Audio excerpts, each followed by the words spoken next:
Good morning student. आज का topic है हमारा मापन तथा मूल्यांकन में अंतर, यानी मापन और मूल्यांकन में अंतर। हम पहला पॉइंट करते हैं हमारा मापन।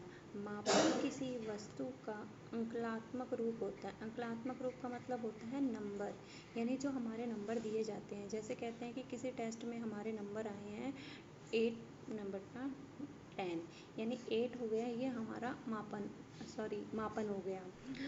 जैसे हम किसी की नंबरों के आधार पर हम ये कह सकते हैं कि जो हमारे नंबर होते हैं वो हमारा मापन कहलाते हैं। लेकिन मूल्यांकन जो होता है हमारा, अंक देने के बाद अंकों के मूल्यों का निर्धारण करना ही मूल्यांकन कहलाता है। यानी अंक देने के बाद अंकों के मूल्यों का निर्धारण करना, यानी उनको एक साथ जोड़ना। ठीक है, मापन हो चुका हमारा, मापन के साथ अब मापन होने के बाद जो हमारे नंबर आए हैं उन नंबरों को इकट्ठा कर कर उनको जोड़ना ही हमारा मूल्यांकन कहलाता है। नेक्स्ट पॉइंट, मापन का क्षेत्र अधिक विस्तृत न होकर सीमित होता है। ये कहा जाता है इसका जो क्षेत्र होता है वो लंबा चौड़ा नहीं होता, बल्कि बहुत छोटा ही होता है और इस कम समय में किया जा सकता है। जो हमारा ये जो क्षेत्र होता है वो अधिक विस्तृत न होकर एक सीमित होता है। इसमें काफ़ी समय नहीं लगता, बस थोड़ा सा समय लगता है और थोड़े से समय में मापन किया जा सकता है। लेकिन मूल्यांकन का क्षेत्र बहुत ही विस्तृत होता है, यानी मूल्यांकन में समय भी ज़्यादा लगता है। मूल्यांकन करते हुए कहते हैं ना, जैसे हमारा कोर्स होता है कि एक क्लास जब हम करते हैं उस क्लास में 1 ईयर का पूरा सिलेबस होता है, कवर होता है, और वो 1 ईयर करने के बाद ही हम नेक्स्ट क्लास में जा सकते हैं। तो कह सकते हैं किसी का मूल्यांकन होता है तो बहुत लंबा चौड़ा होता है। ठीक है, नेक्स्ट पॉइंट हमारा, मापन के द्वारा किसी भी छात्र के व्यक्तित्व के सक्षम में निश्चित धारणा नहीं बना जा सकती। जो मापन के द्वारा हम किसी भी व्यक्ति के संबंध में हम निश्चित धारणा नहीं बना सकते। देखो, मापन जब हम किसी बच्चे का टेस्ट लेते हैं तो हमने इंग्लिश का टेस्ट लिया, वो इंग्लिश में कमज़ोर है लेकिन वो मैथ में बहुत इंटेलिजेंट है, वो साइंस में कमज़ोर है लेकिन वो हिंदी में बहुत इंटेलिजेंट है। तो हम ये कह सकते हैं कि मापन के द्वारा हम किसी भी व्यक्ति के बारे में निश्चित धारणा नहीं बना सकते। उसी आधार पर मूल्यांकन के द्वारा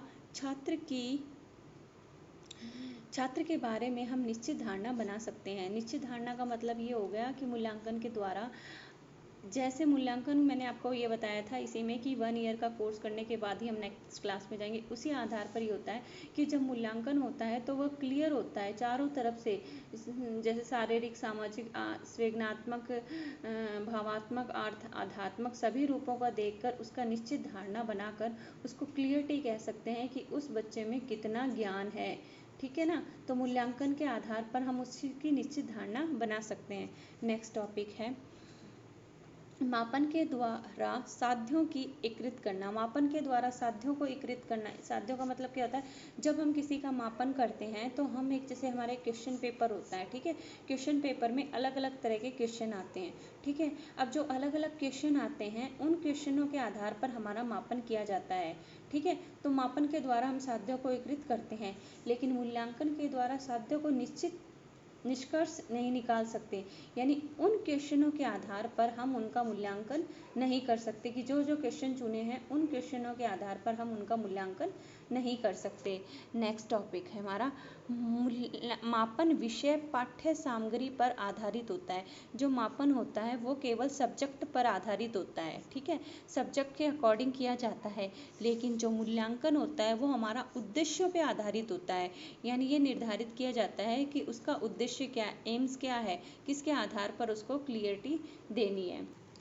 नेक्स्ट टॉपिक है हमारा मापन के लिए समय निश्चित होता है। मापन एक का समय होता है वो निश्चित होता है, यानी कम समय में मापन किया जा सकता है। लेकिन जो मूल्यांकन होता है वो निरंतर चलने वाली प्रक्रिया है। इसमें व्यक्तित्व की जन्म से लेकर मृत्यु तक चलने वाली एक प्रक्रिया होती है मूल्यांकन के द्वारा। नेक्स्ट पॉइंट है मापन के द्वारा भविष्यवाणी नहीं की जा सकती। जब हम किसी का मापन करते हैं तो हम उसकी भविष्यवाणी नहीं कर सकते। हम ये नहीं कह सकते कि उसको कितना नॉलेज है। ठीक है, लेकिन मूल्यांकन के द्वारा हम उसकी भविष्यवाणी सार्थक की जा सकती है, यानी जो उसका रिजल्ट दिया हमने वो क्लियर दिया है। नेक्स्ट टॉपिक, मापन एक साधन है, मूल्यांकन एक साध्य है। अब मापन जो होता है साधन होता है, यानी यह कम समय में कम, इसमें कम समय भी कम लगता है, परिश्रम भी कम लगता है, कम धन लगता है। तो केवल एक साधन है, यह उसको जांच पड़ताल करता है कि उसमें ज्ञान की उसका ज्ञान किस लेवल का है, लेकिन मूल्यांकन एक साध्य है, इस आधार पर मूल्यांकन किया जा सकता है। तो ये टॉपिक क्लियर हुआ हमारा मापन और मूल्यांकन का। All the best.